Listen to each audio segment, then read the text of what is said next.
Baik anak-anak, bertemu lagi dengan saya Mr. Niko di pelajaran fisika. Hari ini kita akan membahas tentang bab baru ya, tentang energi. Ini kalau di buku cetak ini ada di bab 5 ya. Bab 5 ini mulai di halaman 219.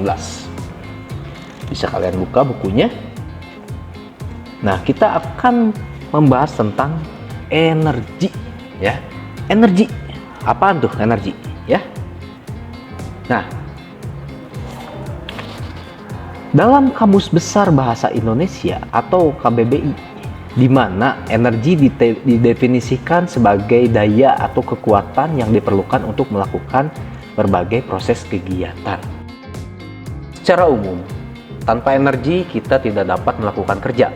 Sebagai contoh, jika kita mendorong sepeda motor yang mogok, usaha alias kerja yang kita lakukan menggerakkan sepeda motor tersebut, pada saat yang sama, energi kimia dalam tubuh kita menjadi berkurang.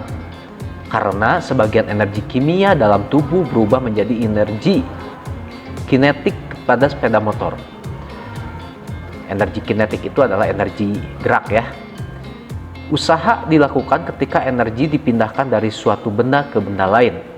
Contoh ini juga menjelaskan salah satu konsep penting dalam sains, yakni kekekalan energi. Jumlah total energi pada sistem dan lingkungan bersifat kekal alias tetap. Energi tidak pernah hilang, tetapi hanya dapat berubah bentuk dari suatu bentuk energi kepada bentuk energi lainnya. Tetapi pengertian dalam fisika ya, pengertian energi dalam fisika atau ilmu alam adalah suatu kemampuan untuk melakukan suatu kerja atau usaha. Bisa dikatakan bahwa energi adalah bagian dari suatu benda, namun tidak terikat kepada benda tersebut. Ciri pasti dari energi adalah tidak dapat dimusnahkan dan tidak dapat dibuat. Meski demikian, energi dapat diubah ke dalam bentuk lain. Ini simbol-simbol yang harus kalian ketahui di dalam energi, ya, di dalam energi dalam fisika, ya. Di dalam satuan SI, satuan internasional, energi dinyatakan dalam satuan joule. Kalau disingkat ini J, tapi J-nya harus J besar, ya.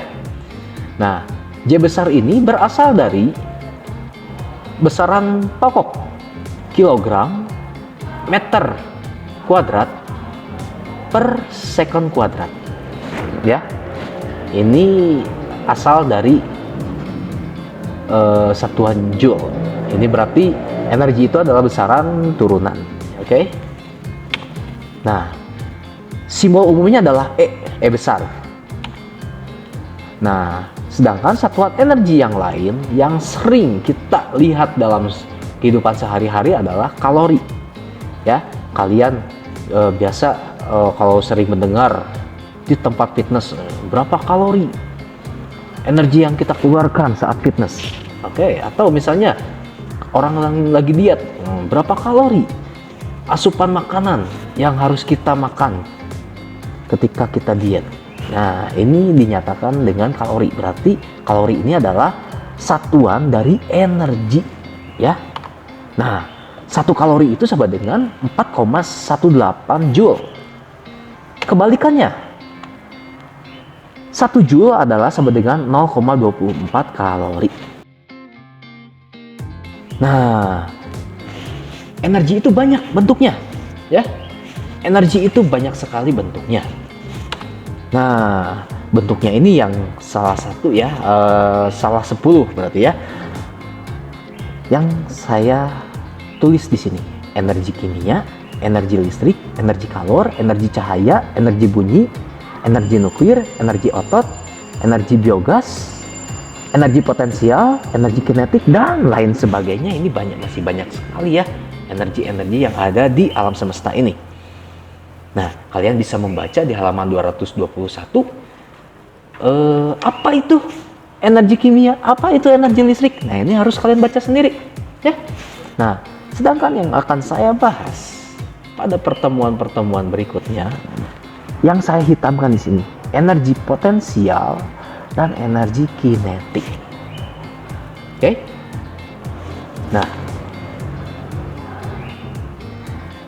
sebelumnya kita harus tahu dulu hukum kekekalan energi. Hukum kekekalan energi, kekal itu artinya tidak berubah. Ya, jadi hukum kekekalan energi merupakan hukum yang menyatakan bahwa energi itu kekal dan tidak dapat berubah besarnya sepanjang waktu, memiliki nilai yang sama baik sebelum sesuatu terjadi ataupun sesudahnya. Energi hanya dapat diubah bentuknya, tetapi besarnya akan selalu sama. Contohnya, pembangkit listrik tenaga air, ya, terus pada mobil atau kendaraan bermotor, atau teko pemanas air, dan lain-lain.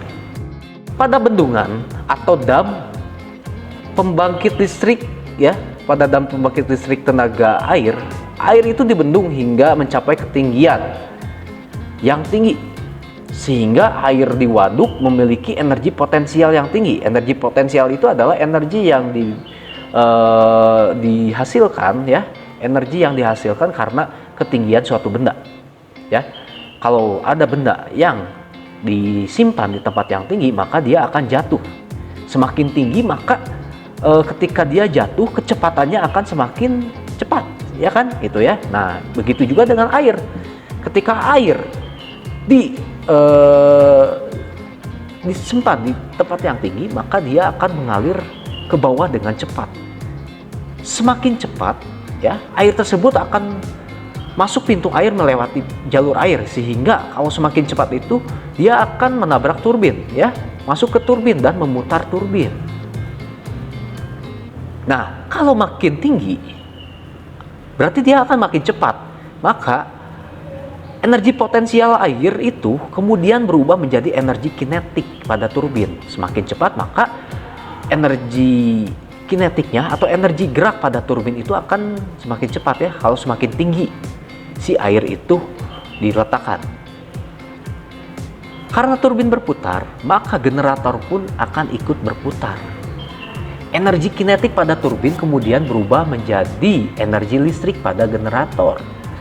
Listrik dari generator kemudian dialirkan melalui kabel tegangan tinggi yang jaraknya jauh. Energi listrik inilah yang akan kita nikmati sehari-hari, gitu ya.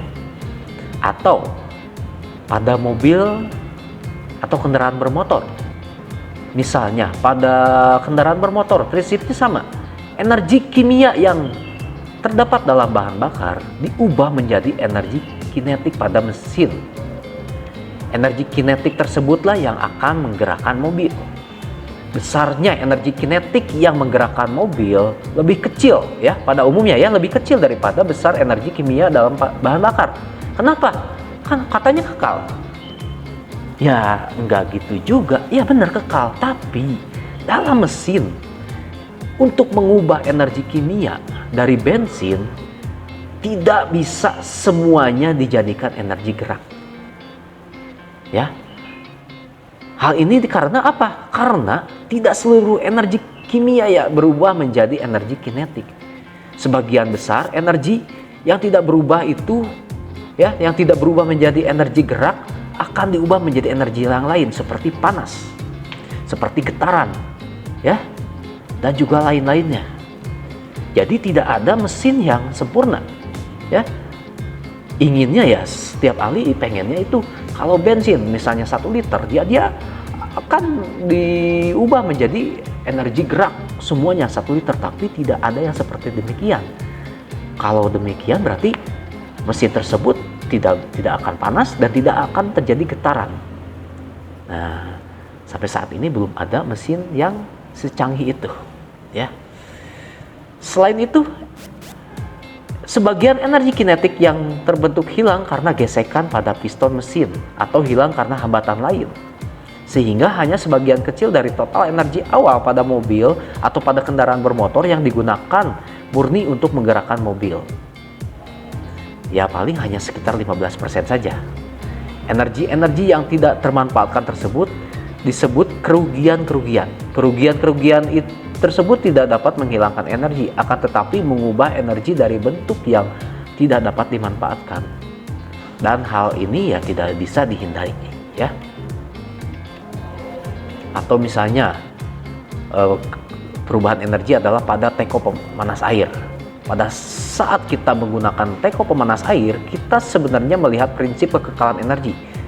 Teko pemanas air mengubah energi listrik dari kabel, dari listrik ya, menjadi energi panas pada elemen pemanas. Elemen pemanas inilah yang kemudian memanaskan air sehingga energi panas berpindah ke air pada teko.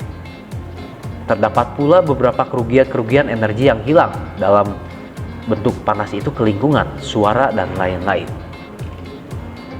Nah, sekarang kita masuk ke energi potensial ya, disingkatnya EP ya, energi potensial. Nah, energi potensial atau nama lengkapnya adalah energi potensial gravitasi.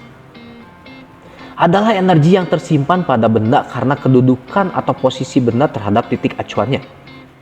Biasanya pada ketinggian benda yang diukur dari permukaan tanah. Dari pengertian tersebut, kita bisa tahu bahwa benda yang diam namun berada di ketinggian tertentu maka akan memiliki energi potensial.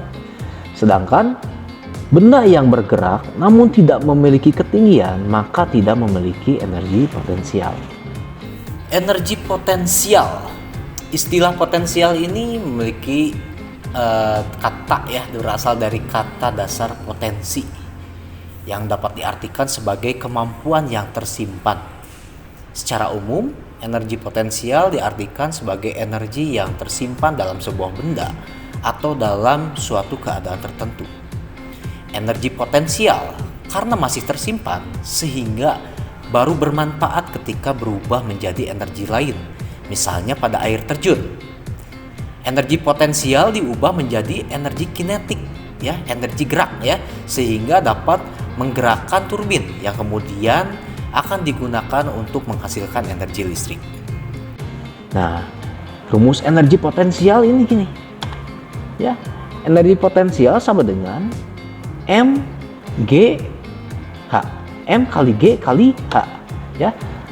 Dengan energi potensialnya adalah energi potensial gravitasi yang satuannya adalah Joule, M-nya adalah massa benda, ya, karena berlaku pada suatu benda bermassa, dan G kecepatan gravitasi dan H ketinggian benda. Maka bisa kita lihat ya, massa benda tidak akan berubah di sini ya, massa benda itu tidak akan berubah ya ketika kita perlakukan apapun kecuali kita memotongnya, dan di sini kita anggap massa ini tetap benda itu tetap, massa benda itu tetap ya, dan gravitasi ya, percepatan gravitasi pun tetap. Tetapi H ya atau ketinggian ini bisa berubah-ubah ya. Kalau kita letakkan misalnya suatu benda di genteng ya, nah kemudian kita naik lagi misalnya ya ke lantai 3 misalnya ya gitu ya, maka energi potensialnya akan semakin bertambah gitu ya. Ketika kita naik lagi ya maka energi potensialnya juga akan semakin bertambah begitu. Nah, inilah rumus dari energi potensial. Baik, saya rasa cukup sekian pembelajaran kita tentang energi dan tentang energi potensial ya. Kita akan lanjutkan lagi tentang pembelajaran cara menghitung energi potensial. Oke? Sampai jumpa lagi.